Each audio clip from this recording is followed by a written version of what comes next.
Welcome back to We Need to Talk. This is a show that looks at football on the internet over the past 7 days. A 7 days that's seen Matt Doherty hitting 3-pointers in Tottenham training.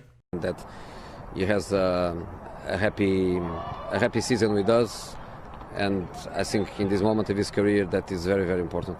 Jamie Redknapp attempting to defend Harry Maguire after his latest disaster, this time for England. You don't know what's going on in people's minds. We're all very quick to judge. With people ripping him apart on social media, saying, "Oh, it's the worst England display I've ever seen." But you don't know how somebody feels when they go on the field. They're two errors that, yes, they might look really simple, but he's making a lot of individual mistakes right now. But he's got to pick himself up. You've got to you've got to show something. You've got to bring something, and I think he'll need a good support system around him. And I've got no doubt, because of the man that he is, he'll come back. And Douglas Costa doing a madness in Bayern Munich training.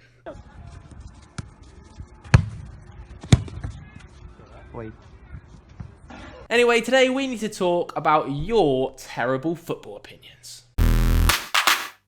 This week there wasn't too many major stories making footballing headlines that weren't Project Big Picture, and I already did an FD Explained on that, so I thought, why not ask for the viewers' worst footballing opinions and bring back hot takes, which is basically what I'm doing. I'm not going to lie, this is a rip-off of hot takes. No messing about then, jumping straight into Twitter. This one is from JJ. He says, if Pep Guardiola doesn't win the Champions League this season, he should be considered a failure. Brackets, money spent, time. Now, I presume you're talking about his tenure at Man City here, because you can't be calling his Bayern tenure a failure at all. 3 titles, 2 cups, and obviously you're not calling his Barcelona tenure, where he reinvented the club, won 2 Champions League and 3 league titles, a failure. I think even at Man City, come on.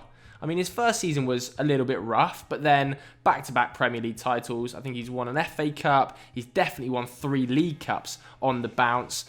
But less importantly than his trophies is his wider footballing vision. This guy has had one of the most meaningful impacts on English football I can remember in modern footballing history. Yes, he's spent an awful lot of money, but I don't think missing 1 trophy makes him a total failure. Maybe it's disappointing and extra disappointing because it's the Champions League, but certainly not a failure. JJ, it's nonsense. Next one up then was sent in by Sean McKenzie. He says, Jamie Vardy is a better Premier League striker than Didier Drogba.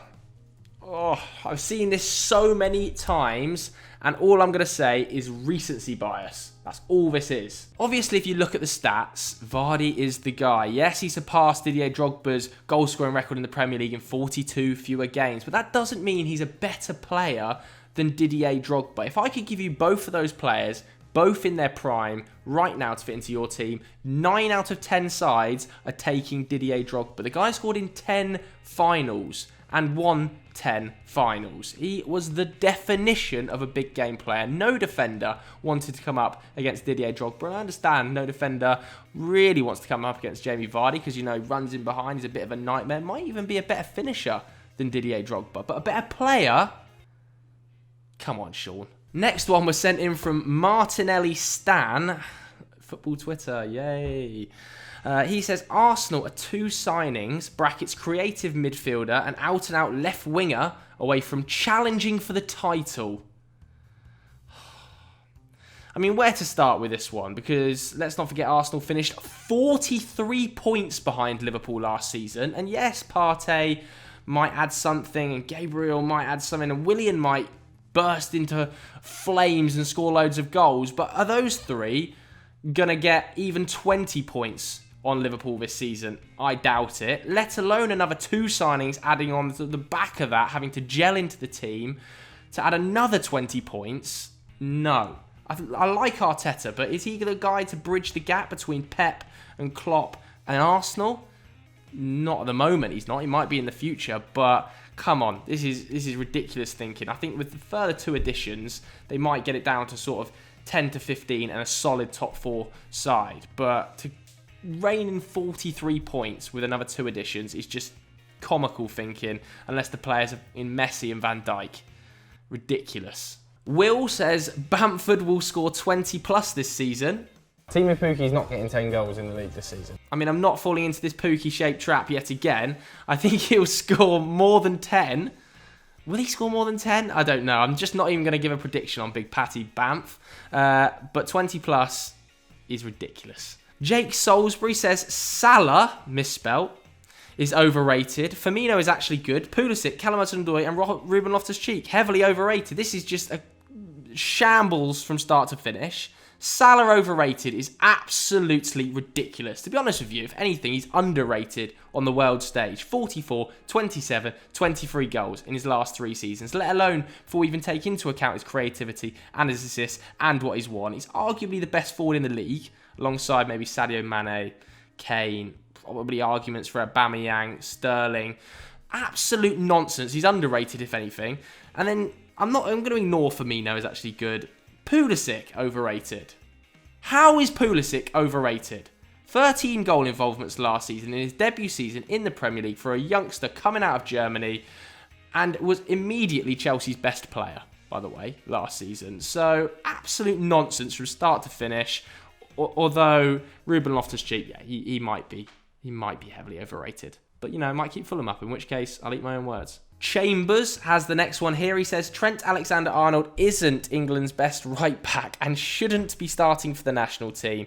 I'm presuming you're just chasing a nibble here, because Trent is probably the best right back in world football alongside Joshua Kimmich. It's also a bit of a myth that he's an absolutely terrible defender, can't go backwards, amazing going forwards. He's fine defensively, he's just outstanding going forward, so it makes his defending seem slightly worse, but it's very good. And then going forward, he literally set the assist record in the Premier League for a defender in 18-19, then broke it himself in 19-20. He's probably one of the most revolutionary fullbacks of the modern era, and he's 21 or 22 now.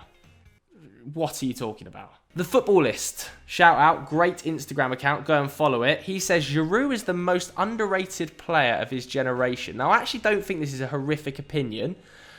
I think he's certainly involved in the conversation, but I do think the answer is Karim Benzema. Obviously, massively overlooked by his national team because of stuff that's happened off the pitch. Overlooked really amongst certainly English fans because of Cristiano Ronaldo's goal scoring at Real Madrid. I think he's the 5th highest goal scorer in Real Madrid history. Think about some of the players they've had. For me, I do think it's Benzema, but I can see the argument with Giroud. Starting every minute of every game and winning a World Cup puts you in the conversation. But for me, I'm sticking with Benzema. Well, you've literally been home all day, pretty much all day. I haven't been home all day. I got home about an hour ago. The next absolutely horrible opinion was sent in by one of Football Daily's own. It's Sonny Stelling.